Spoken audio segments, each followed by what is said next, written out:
que yo voy a presentar el día de hoy tiene que ver con una serie de inquietudes, las cuales he trabajado ya hace algunos años, que tiene que ver con la dinámica del cuerpo, pero en el sentido no de la corporeidad, sino más bien del cuerpo en sí, porque hay estudios sobre la corporeidad y sobre funciones del cuerpo, pero en realidad lo que yo trabajo tiene que ver más con una connotación que deviene del pensamiento de Baruch Spinoza, que es un autor que estoy trabajando últimamente, pero me interesa mucho la parte de la conformación de los cuerpos afectados.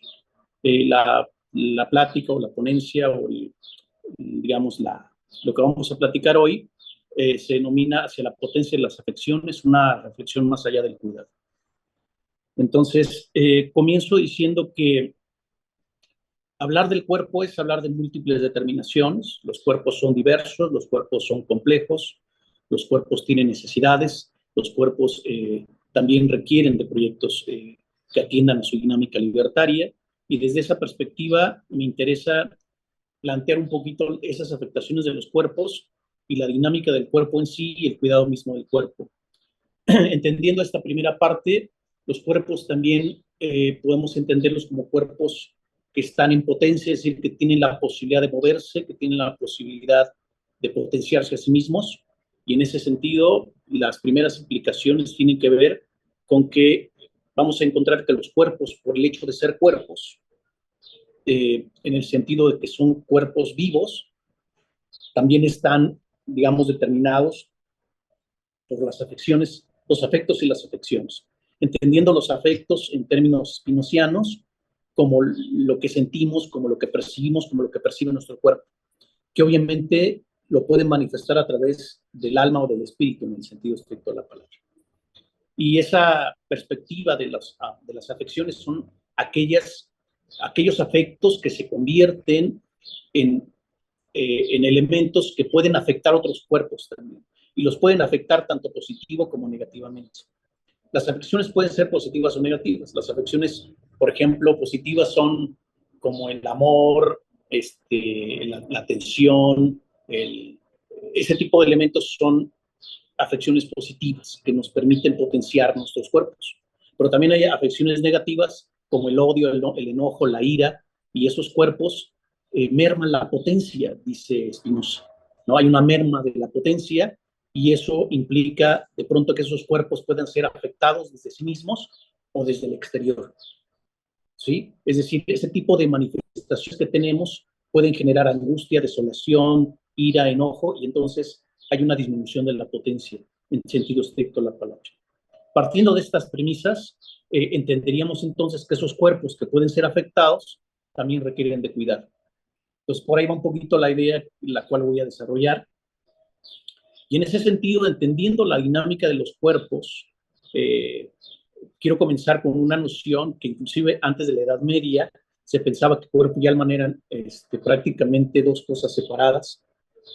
Digamos, tiene que ver también con el pensamiento de la época, pero Spinoza para 1650, 1660 va a comenzar a cuestionar esa idea, y en su momento esto va a parecer lamentable y terrible porque las visiones religiosas impedían pensar estas lógicas, ¿no? Y entonces, pero lo interesante en la propuesta de Spinoza es que entiende que el cuerpo y el alma son uno solo, y que por ese motivo no solamente el cuerpo es receptáculo del alma, sino los dos se comparten o los dos tienen una lógica intrínseca que se le conoce como una visión de unidad, ¿no? Un monismo, así se le consigue, ¿no? Mono, uno. Entonces, si entendemos esto, hay cuerpos que pueden estar en planos de inmovilidad, pero también cuerpos que pueden movilizarse.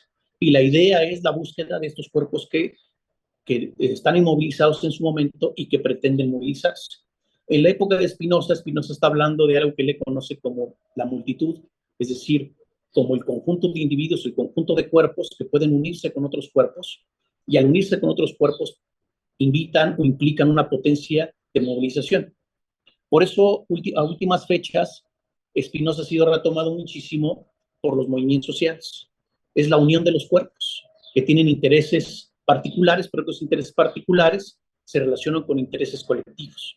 Y por ese motivo, esta unificación de visiones y de cuerpos implica la liberación de dichos cuerpos. Desde todos los movimientos, el movimiento campesino, el movimiento obreril, los movimientos feministas, todos los movimientos implican siempre una relación de cuerpos. Y estos cuerpos son cuerpos diversos, ¿sí? Por eso el concepto de multitud me parece muy interesante, en el sentido de que la multitud es precisamente la dinámica de la organización de los cuerpos, que cuerpos diversos que tienen visiones, intereses, ideologías diversas, pero llega un momento que esos cuerpos constituyen un solo cuerpo, ¿no? Y que pueden afectar también otros cuerpos, múltiples cuerpos. Y entonces, en ese sentido, hay una necesidad de pensar la articulación de la diversidad de los cuerpos. En ese sentido, la posibilidad de moverse es mucho más afortunada que la movilidad de un solo cuerpo, ¿sí? En términos de lo que llamarían el feminismo como la sororidad y elementos constitutivos, en el caso del obrero, lo que tiene que ver con la camaradería, es decir, la relación del campesino con sus procesos de colectividad, de organización, y en ese sentido entender esta relación que en algún momento Hegel denominaría esta relación entre el yo individual y el yo colectivo. A partir de este tipo de situaciones, pensamos a los cuerpos como cuerpos en potencia constante. Hay limitaciones de esos cuerpos de manera regular. La potencialidad de los cuerpos estriba en la posibilidad de poder reconfigurarse desde sí mismos, desde diferentes espacios. Por ejemplo, hace muchos años las personas, la mayor parte de las personas no tenían posibilidad de estudiar, y en nuestros días la potenciación de sus cuerpos a través de su mente ha sido como más recurrente. En el caso del campesinado, la idea de pensar que eran gente ignorante porque era gente del vulgo se ha convertido en una situación de trastoque o reconfiguración, porque son individuos que no solo están inmersos en su dinámica de vida, sino entienden que hay un mundo globalizado que les acomete, que les somete, ¿no? Que los subsume en principios de relaciones de valor, donde pareciera ser que por el hecho de vivir en condiciones no tan afortunadas, esto implicaba que sus cuerpos fueran inmovilizados, digamos. En el caso del obrero lo mismo, en el caso de la mayor parte de los individuos que se movilizan. Partiendo de esta enunciación, entendemos entonces que la perspectiva de la posibilidad de que los cuerpos se potencien desde el ámbito de la organización requiere un plano de racionalidad, y con el cual estoy completamente de acuerdo en el sentido spinoziano, porque requiere de una serie de principios que implican un plano reflexivo. Evidentemente, en muchos de los sentidos, mucha gente, por los niveles académicos, por las formas y los espacios en los que se encuentran, es muy complicado que tengan esta capacidad de reflexión. Pero precisamente en ese entendido, la posibilidad de que esto penetre de forma amplia y que se genere un proceso de conciencia o de organización de sus ideas, implica una responsabilidad no solamente de estas comunidades, sino de la totalidad, sino de todos los que estamos inmersos en una dinámica social. En ese sentido, la conformación de las posibilidades de repensarse a sí mismo implican también la dinámica del cuidado de sí. Hace muchos años, autores como Gilligan, o digamos el mismo Michel Foucault en su momento, planteaban situaciones en el sentido de entender la propia dinámica del cuidado, es decir, es entenderse a sí mismo, concebirse a sí mismo y fortalecer su propia dinámica desde sí mismo. Y entonces tiene que ver no solo con una dinámica de salud física, también tiene que ver con cuestiones de salud mental, pero también con la salud en general, para determinar la posibilidad para habitar el mundo. Ahí regresaría yo a un concepto spinoziano que él le denomina conatus, que es precisamente la fuerza de los cuerpos que pretenden prevalecer el ser en su ser, es decir, la idea de vivir y de seguir en el mundo a partir de ese tipo de cuestiones, es ese tipo de elementos que entendemos como conatos. Yo a los chicos en la escuela les digo, para que entiendan el conatus es mucho más fácil darles el ejemplo desde el ámbito de la biología o desde el ámbito de, sí, de la biología o de la ecología. Yo les decía que cuando son muy pequeños, cuando vas a las casas de los abuelos, y algunos son de campo, de pronto veías que estaba secando un arbolito y entonces el abuelito te decía, permítame tantito, voy a platicar con ese árbol, ¿no? Sacaba su machete y le pegaba con el machete, le cortaba algunas ramas, y a partir de ese momento, pues tú te sacabas de donde y le decías, pero ¿por qué está haciendo eso? Y entonces el abuelo decía que si somos, digamos, si entendemos la lógica en la que vivimos, tendríamos que entender que cuando este cuerpo, cuando este árbol se siente afectado y tiene prácticamente el momento de llegar a su final, prácticamente va a morir, va a generar este conatus del que habla Spinoza, también lo manejan los médicos, y entonces va a reconfigurarse. En el ámbito religioso le llaman milagro, en el ámbito de la filosofía espinociana le llama conatus. Es decir, es esa potenciación del cuerpo para seguir vivo, para seguir viviendo, y en eso se potencia su existencia, se potencia su posibilidad de vida, y en ese momento resurge en sentido en potencia. Y en ese sentido, el cuidado de sí más o menos implica eso. Los cuerpos requieren de cuidarse, aun y cuando estos cuerpos de alguna manera están siendo afectados y están mostrando un síntoma de deterioro. Y al mostrar el síntoma de deterioro, la idea es la reconfiguración o la potencia de concebirse a sí mismos desde sí mismos y seguir en la dinámica de la vida. Y en ese sentido, hay una responsabilidad a la cual se apela precisamente porque los cuerpos están siendo afectados negativamente. Estas afecciones negativas merman su capacidad existencial, su capacidad de salud y su capacidad de que su cuerpo siga vigente en el sentido estricto de la palabra. Entonces, esta dinámica como horizonte de posibilidad, como la potenciación, es mucho más factible que sobrevivas en un espacio donde tu cuerpo está siendo afectado en términos de una relación colectiva que si lo haces de manera individual. En ese sentido, la potenciación de los cuerpos unidos implica un planteamiento de capacidad reflexiva cada vez más amplio. Es la conciliación del ser desde su ser en sí y su ser con los otros. En ese sentido, esta dicotomía que se constituye necesaria y contingente por sus propias lógicas implica que el cuerpo se reconfigure.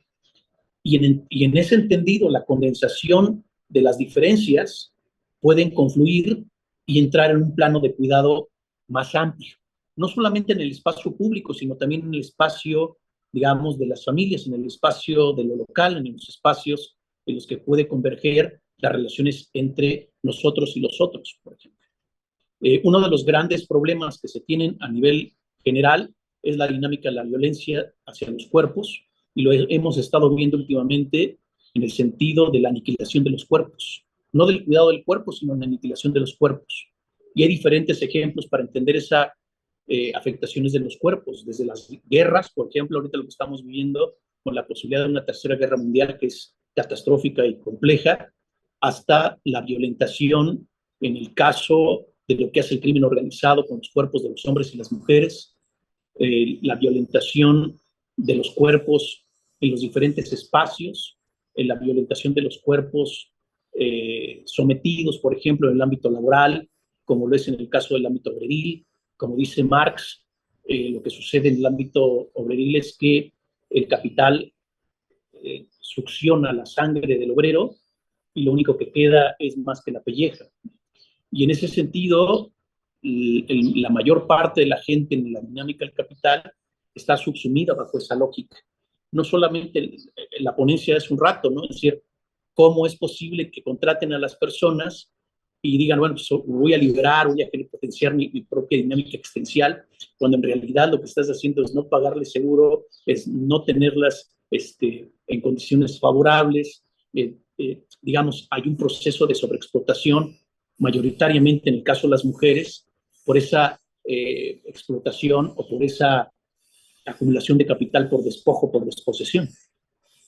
Entonces, en ese sentido, entendemos una dinámica que desde mi perspectiva es importante e interesante, entender que los cuerpos son concebidos en una dinámica de la conservación de la vida. Esta es una postura obviamente materialista. Spinoza era materialista, no llega al nivel de pensamiento de Marx, pero sí hay ciertos atisbos en el sentido de entender que hay condiciones materiales de existencia en los seres humanos y que estas condiciones materiales de existencia son fundamentales para entender la lógica de la vida. Y en ese sentido, la perspectiva que se tiene en el reconocimiento de la materialidad del mundo y de su existencia como un elemento y rasgo peculiar de estas perspectivas de la conservación de la vida, la conservación de los cuerpos y de la vida, implica que estas afectaciones tengan que ser tomadas en consideración. Por eso les decía que las afecciones positivas, como el amor, como las motivaciones, cuestiones como estas son importantes. No es extraño que en la medicina estos principios, que en algún momento, creo que hasta salió una película, no sé si ustedes recuerdan, cuando la gente está enferma, un médico decidió vestirse de payaso y no solamente cuidar al paciente en el sentido de cuidados médicos, sino también de cuidado de las emociones, de cuidado de las afecciones. Y entonces hacía reír a la gente, le llevaba a situaciones de ese tipo, y entonces ese tipo de elementos de afecciones positivas van a generar en su momento que posiblemente este proceso, inclusive de gente que está prácticamente al final de su vida por enfermedades y afecciones muy complejas, sea menos lamentable, menos terrible, menos dolorosa, e implica que ese dolor pueda mitigarse mínimamente desde estas afecciones. Por eso hay ocasiones en que los médicos dicen, bueno, pues vayas a su casa en lugar de quedarse aquí en el hospital, ¿no? Porque el cuidado de la familia, las condiciones que tienen que ver con estas afecciones positivas van a posibilitar que estas personas puedan vivir de mejor manera. Ahorita regresamos un poquito a esa parte porque también está la parte negativa, ¿no? Y está la parte de las afecciones negativas, que estar en hospitales a veces es muy complicado, muy difícil, y en lugar de que la persona se mejore sus condiciones, llega un momento que puede mermar su condición de salud, y esto va a generar prácticamente que mueran inclusive en los hospitales antes de tiempo, ¿no? Pero tiene que ver con cuidados no adecuados por parte de los que ejercen, digamos, la cuestión de la medicina, pero también tiene que ver con estas afecciones negativas que van a mermar, digamos, la potencia de vida o de las ganas de vivir de los pacientes, por ejemplo. Entonces, ese tipo de situaciones implicarían una lógica de la recuperación de la vida en consonancia entre cuerpo y alma. Esta expresión la vamos a encontrar en la conservación de la vida en los trabajos, por ejemplo, de uno de los filósofos más connotados en América Latina, lamentablemente ya ha caecido, que fue Enrique Dussel.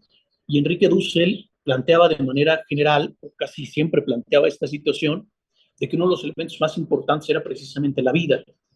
Entonces, a partir de la vida es como nosotros tener nuestro sentido, es decir, la dirección que tenemos con respecto a lo que queremos ser, es la que le da valor.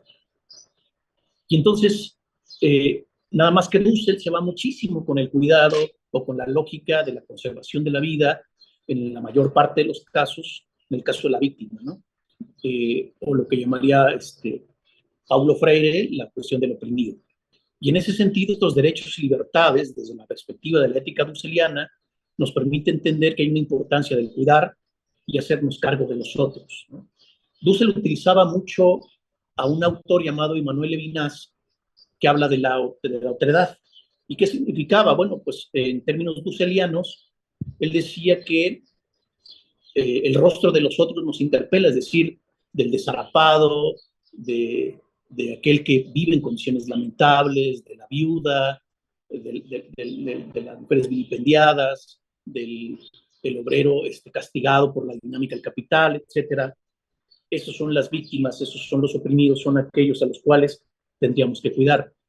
Porque a tu familia, decía Dussel, nos decía un día en clase, tu familia lo haces porque es tu obligación, pero tendríamos un elemento que es un poco más amplio, que es la responsabilidad hacia los otros. Y en ese sentido, la ética es la afirmación rotunda de la vida humana, la visión dusseliana, ante el asesinato, el suicidio colectivo de la humanidad, pues tendríamos que generar un planteamiento de cambiar el rumbo en el accionar racional, porque hay una irracionalidad severa en este planteamiento. Es decir, no sé si vieron el evento, yo creo que sí, de la compañera que fue golpeada por su pareja y además médico, cuando a final de cuentas la lógica del médico es cuidar el cuerpo de los otros, ¿no? Entonces, ahí hay una situación que es terrible y lamentable, y que además su visión de despersonalización o su irracionalidad no lo hace entender que cometió un delito, que hizo algo severo y lamentable. Cuando acude a la chica y le pregunta, más bien le dice que por favor no lo exhiba, ¿no? Que se le disculpe, cuando él no se ha dado cuenta, o más bien supongo que tiene que ver con cuestiones de irracionalidad pura, de entender que lo que cometió es algo trágico y terrorífico, ¿no? Eso sí es monstruoso, por ejemplo. Entonces, en ese sentido, hay una visión donde se evoca las posiciones entendidas como la dinámica de la especie humana, como aquella que tendría en un sentido estricto el cuidado del otro.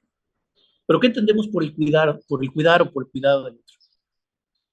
Adela Cortina, en un libro muy bello sobre ética, describe que la ética no subjetiva, sino intersubjetiva, es decir, que constituye siempre un planteamiento colectivo y que en ese constructo colectivo la familia juega un papel fundamental y que a final de cuentas es construido para transmitir valores esenciales en la forma de la organización y la relación con los otros.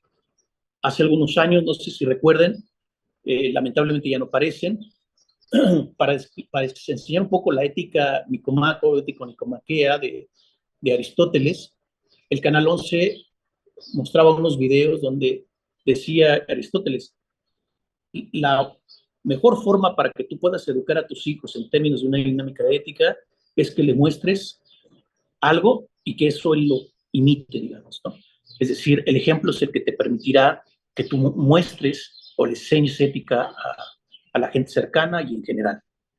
Y de pronto me acuerdo que había un video de un papá que iba a un restaurante y le gritaba a los meseros, le gritaba a la gente porque no le habían llevado la comida a tiempo y entonces el niño hacía exactamente lo mismo, replicaba la lógica del papá, ¿no? Entonces, más o menos desde esa perspectiva, la transmisión del cuidado de los otros implica un ejercicio de imitación, si quieren llamarlo así, ¿no? Gilligan plantea la situación de este proceso de cuidado. Carol Gilligan es una autora muy brillante que escribe precisamente sobre la cuestión de la ética del cuidado. Habla sobre que somos seres receptores. La voz, que en ese elemento que nos brinda la capacidad de comunicarnos, es por ello que la ética del cuidado se fundamenta en ese sentido como una máxima que corresponde en esta relación de uno con los otros, nosotros y los otros, no como una relación de contrarios, sino como una conformación de unidad, de conformación que integre un proceso de superación de colectividades que los integre. Entendida esta dinámica del cuidado y la responsabilidad de los otros, entenderíamos entonces, a la manera de Hans Jonas, me gusta mucho el término de Jonas, en lugar de pensar en la obligación, pensamos en la responsabilidad. Obligación tiene que ver con un marco jurídico o con algo, como surge la norma, ¿no? Es decir, la norma surge con el proceso prohibitivo, diríamos un poquito a la manera de Freud. La prohibición es la que hace que el individuo obedezca. Entonces, estás obligado a hacer las cosas porque sabes que te van a sancionar. Lo que dice Hans Jonas es que hay que ir más allá de la obligatoriedad, hay que irnos a la responsabilidad. La responsabilidad es un elemento que es propio, que es constitutivo del individuo, que tiene una carga moral, no religiosa, sino moral, implícita o intrínseca, donde tú eres responsable de la vida de los otros, en sentido general, pues. En ese sentido, somos responsables de la naturaleza y nosotros somos parte de la naturaleza y por eso debemos cuidar la vida en general. Y en ese sentido es convertirse en una filosofía de la naturaleza, una filosofía de la vida que nos permita conformar un plano de organización colectiva. En ese principio de responsabilidad estaríamos fundamentando nuestras visiones con respecto al mundo. Ahora, si nosotros entendemos esto, podríamos comprender de manera más amplia la afectación negativa de los cuerpos. A ver si queda claro. Los cuerpos pueden ser vistos en su momento como cuerpos monstruosos. Desde hace algunos años estuve trabajando con una alumna que es ciega, la tuvimos algunos de los compañeros y compañeras aquí como alumnos, y al final estuvimos trabajando la parte loísca. y concluimos un poco la idea de que los cuerpos que no son cuerpos promedio son vistos como cuerpos monstruosos, como figuras monstruosas dentro de la dinámica social, dentro del espacio público. Y al ser cuerpos monstruosos es porque tienen ciertas discapacidades. Lo que han hecho los gobiernos y algunas instituciones, en lugar de solucionar el problema, solamente utilizan términos que pretenden no sonar demasiado complejos o difíciles o terribles, pero no solucionan el problema. ¿Sí? Eso se le llama eufemismo. Entonces, en lugar de llamarles personas con discapacidad, les llaman ahora con capacidades diferentes, ¿no?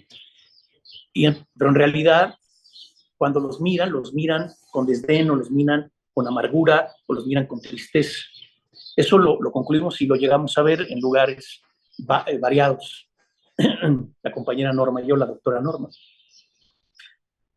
Y entonces llega un momento que esos cuerpos monstruosos pueden tener una especie como de dicotomía, verlos como cuestiones que les pueden generar un problema a la vista, ¿no? Que la gente pretende no verlos o al mirarlos les genera algo, fruncen en el ceño o les da lástima, que también son visiones, son terribles.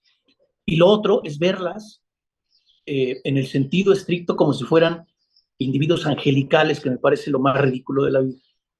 Y cuando hablo de figuras angelicales, por un lado monstruosas y el otro lado angelicales, las ven como angelitos o como seres superiores en un sentido raro, ¿no? Entonces eso, en general, lo que está vislumbrando es una ignorancia absurda y absoluta de las personas que no tienen el cuidado y la responsabilidad de entender que son cuerpos afectados, que pueden ser cuerpos afectados en su nacimiento por una deformación biológica, por una condición, digamos, que está fuera del alcance de los papás, o que a veces por las condiciones mismas que tienen que ver con herencias, o por no entender a veces que cuando uno decide vivir con alguien tiene que hacer exámenes de sangre para precisamente entender que si nacen tus hijos no nacerán con un problema mayúsculo. Más allá del amor, perdonen que lo diga así, también tienen que entender que hay cuestiones racionales que uno tiene que ubicar. Y entonces los niños pueden nacer pues con cierta discapacidad, con síndrome de Down, con alguna atrofia, o también por responsabilidades muy grandes por las empresas farmacéuticas, ¿no? No sé si recuerden que había un medicamento que se tomaba y que afectaba a las mujeres embarazadas, y mayoritariamente los niños, no solo en América Latina, sino en Europa, nacían sin bracitos y sin piernas.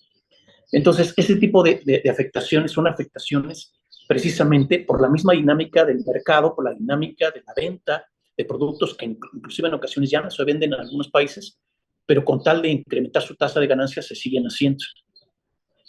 O en ocasiones estas afectaciones de los cuerpos también son por accidente, por el accidente en el auto, en bicicleta, por no ser prudente, o por la imprudencia y la afectación de otros cuerpos que afectan negativamente tu cuerpo, ¿no? Se pueden ir borrachos, no saben manejar o algún problema, y entonces pueden afectar estos cuerpos, ¿no? Y de pronto pues quedas paralizado del cuerpo, quedas atrofiado del cuerpo, debido a tu imprudencia, pero también a la imprudencia de los otros. Y en ese sentido, esas afectaciones son complicadas. O con afectaciones de los cuerpos que de alguna manera por la edad o por situaciones biológicas propias de la enfermedad que puedas tener, tu cuerpo es afectado y mermado en tu capacidad psicomotora y en todos los sentidos, inclusive mentales. Entonces son cuerpos afectados, una afectación de los cuerpos, que puede ser interna y que también puede ser externa, desde fuera. Y en ese sentido, estos cuerpos afectados requieren de ser cuidados. Ahí es donde va la parte en la que quiero yo llegar para concluir lo que es la plática que tenemos. Es decir, estas afecciones negativas que han generado una dinámica compleja en los cuerpos requieren de cuidar a los cuerpos. Es decir, hay momentos en que tu cuerpo no lo puedes cuidar tú mismo. Tiene que haber alguien que cuide tu cuerpo. Y aquí es donde quiero aclarar esto. Hay una especie de dinámica del cuidado donde las mujeres son las que mayoritariamente se responsabilizan del cuidado. Desde el cuidado de sus familiares, ahora que está de moda de nuevo la de como agua para chocolate, en la, en la, en la obra Esquivel, esta escritora maravillosa, describe cómo una de las hijas, y no digo hijos, tenía que hacerse cargo de la mamá cuando ya no estuvieran los demás hijos. Era una responsabilidad del cuidado de la mamá, del cuidado de los papás, y se cuidaban en casa, digamos. ¿Sí? En nuestros días esos cuidados ahora pues se han llevado a otros espacios, ¿no? Se han llevado a otras dinámicas, y en ese sentido eh, pues pueden llevarlos a lugares para que estos cuerpos sean cuidados. ¿Sí? No sé si me estoy explicando. Y en esa dinámica de ese cuidado implica una responsabilidad grande. Pero vayamos un poco más al extremo. Un familiar tuyo se enferma o llega a la vejez. Mayoritariamente, los hijos lo que hacen es dejar al cuidado de quién sabe quién el cuidado de los familiares. Si son los papás, en ocasiones se lo dejan como que se lo van rolando, ¿no? Como si fuera una ruleta, y dicen, hoy te toca a ti, mañana a ti, mañana a ti, si bien les va. En ocasiones no quieren cuidar esos cuerpos. Hay una merma del cuerpo de estas personas. Pero cuando tú te responsabilizas del cuidado del cuerpo del otro, de tus familiares o de alguien, la pregunta va hacia acá. ¿Quién cuida al cuidador? Hay un problema gravísimo con la dinámica del cuidado del cuidador. Ya es complicado que un cuerpo esté mermado, que esté potencialmente bajo por sus afectaciones en el cuerpo, y ahora el otro, el que está cuidando, tiene una responsabilidad muy grande, pero además una merma de su salud y una merma en su cuerpo. Lamentablemente, no quería manejar un ejemplo porque me entristece mucho y me genera mucho conflicto, pero, pero lo llegué a vivir de manera directa con mi maestro y mi mentor, el doctor Juan de la Fuente. Su esposa estuvo con cáncer como por 6 años, más o menos, ¿no? Desde que le detectaron todo, esto estuvo al cuidado del cuerpo de su mujer, y después de la muerte de su mujer, fue una afectación de su cuerpo y lamentablemente murió hace unos días, ¿no? ¿Qué quiero dar a entender con todo esto? Es decir, ¿cómo pensamos en que ese cuerpo que está cuidando otro cuerpo no está siendo afectado por el otro cuerpo al cual tiene que cuidar? Esta es una situación a la cual me gustaría que platicáramos al final, porque esto va a implicar desde desvelos, desde tiempo, desde angustia, desolación, ira, coraje. No sé si me estoy explicando. Esta idea del corazón roto, que puede sonar romántico, no lo es, porque médicamente está constituido. Es decir, las personas, hay ocasiones en que al cuidar por tanto tiempo a una persona enferma, llega un momento en que el mundo se vuelve hostilizado, se vuelve inhospitalario. Hay un enojo, hay una ira, y con justa razón de alguna manera, ¿no? Porque tus actividades están en función del cuidado de ese cuerpo. Y llega un momento en que la gente no entiende que esta persona está molesta, está frustrada por la propia dinámica. Lo que no es justificable, y ahí sí tendríamos que debatirlo, es las formas en las cuales a veces los familiares actúan con los abuelos o con los papás cuando los están cuidando, y que de pronto golpean, gritan e insultan, inclusive puede llegar a afectar directamente el cuerpo de quien están cuidando, ¿no? Pero en una situación positiva del cuidado del cuerpo de otros cuerpos, la afectación hacia el cuerpo del cuidador, me parece que tendríamos que ser mucho más cuidadosos en atender a esos cuerpos que son cuidadores, por ejemplo. ¿Sí? Porque hay una merma constitutiva de esos cuerpos, tanto mental, emocional, digamos, como física. Desde malpasarse, desde no comer bien, desde evidentemente tener la responsabilidad propia de esto, hasta la cuestión emocional de esperar cuándo va a morir, de qué es lo que tienes que hacer si se te llega a enfermar cada vez más grave, cuáles son los elementos que tienes para poder seguir vigente en un espacio donde esta afectación de los cuerpos te afecta directamente en términos corpóreos, en términos emocionales.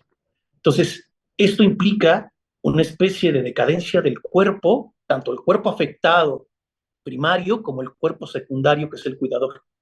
En ese sentido, esta merma del cuerpo cuidador llega a atender algo que yo lo retomo un poquito de Heidegger, por ejemplo. Heidegger tiene un libro que se denomina ¿Qué es metafísica? Y lo que dice Heidegger es que hay un momento en el que el individuo, el ente se siente desazonado en la nada, o sea, hay un momento que la nada digamos, te acomete. ¿Qué significa nada? Para ser más claros, es como una especie de vacío existenciario que te hace sentir desolado en el mundo. Entonces, te levantas y resulta que el mundo es oscuro, es terrible, terrorífico. Cuando de pronto volteas, toda la gente que está en tu alrededor no lo entiende, aunque tu vida parezca como si estuviera una nube encima de ti y que está lloviendo todo el día y todo es lamentable y terrible. Entonces, hay ocasiones en que el individuo se concibe así.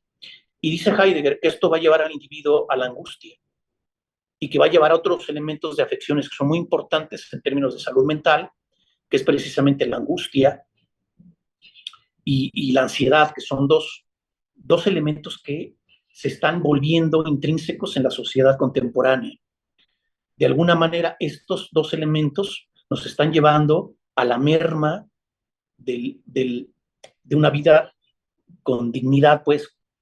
Es decir, llega un momento en el que tu forma de ver el mundo es prácticamente difícil, profusa, confusa, y entonces la vida ya no tiene sentido, la vida no vale nada, por ejemplo, utilizando un término muy coloquial. Y en ese entendido, este proceso de angustia lleva al menoscabo de la lógica de los cuerpos y de las formas en las cuales tú estás mirando el mundo. Por eso en ocasiones la gente llega a planos tan graves que pretende, como dicen los chicos ahora, desvivirse, ¿no? A llegar a estos elementos que son lamentables, que es una máxima que no deberíamos pensarla, pero que sí debemos observarla y que debemos atenderla. Es nuestra responsabilidad atender ese tipo de elementos, porque cada vez más jóvenes, adultos incluso, han decidido llegar a este fin porque ya su angustia es demasiado grande, es demasiado aterradora, demasiado compleja. Entonces, esta situación de una vida activa, de una liberación del cuerpo, de una potenciación propia de los cuerpos, es decir, lo que yo planteo aquí es en el sentido de entender que la vida es fundamental, también la vida requiere de un proceso libertario. Cuando tu cuerpo, al ser afectado, se siente prácticamente negado desde sí mismo, se siente pesado, se siente oscuro, se siente obnubilado, no hay posibilidades de liberarte. Hay momentos en que no quieres ni siquiera levantarte porque la vida parece que no tiene posibilidades o horizontes promisorios. En ese entendido, la visión de la libertad se constriñe.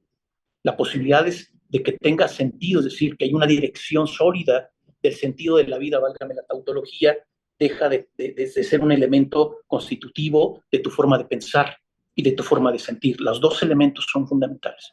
Entonces, en ese sentido, la posibilidad del acto de la vida en potencia se merma, o sea, merma su propia lógica.